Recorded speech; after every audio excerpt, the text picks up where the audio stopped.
Ok, voyons comment on utilise maintenant l'onglet colonne dans la feuille de calcul Prédim.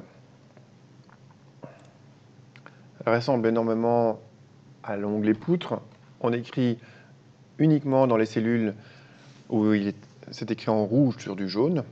Et on va commencer par la première étape. Première étape, charge sur la colonne. Alors il y a deux moyens de l'indiquer. Soit vous la connaissez directement, vous savez que c'est 100 kN, et vous tapez 100, et il ne va prendre en compte que ce 100 kN. Voilà. Sinon, vous laissez 0. Et vous pouvez calculer ça comme dans l'outil poutre avec des surfaces, donc de manière détaillée. Vous indiquez la surface ici, le nombre de niveaux qui sont repris par la colonne, les charges surfaciques, on sait qu'elles sont différentes quand c'est en béton, en poids propre ou en plancher bois par exemple, la charge d'exploitation, les charges linéaires éventuelles dans un second temps, si vous avez des poids, des charges de poutre que vous voulez, en béton par exemple, que vous voulez déterminer sur la colonne, vous les indiquerez ici, il va calculer tout seul les charges avec les coefficients de majoration. Ensuite, on passe à l'étape 2, la longueur de la colonne, sa hauteur. Ensuite, le matériau, comme d'habitude, et le cas statique, le schéma statique de la colonne. Très souvent, c'est le cas 1 que l'on prendra. Et vous avez le résultat ici, en dernière partie.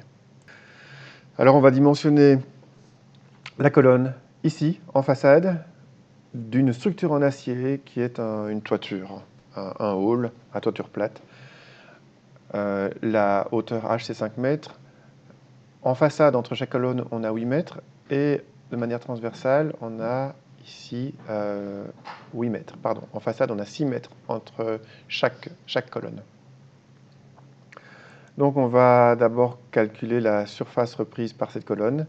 C'est donc A qui vaut 6 mètres, égale 6 fois 4 mètres, puisqu'on prend la moitié de la poutre qui est ici.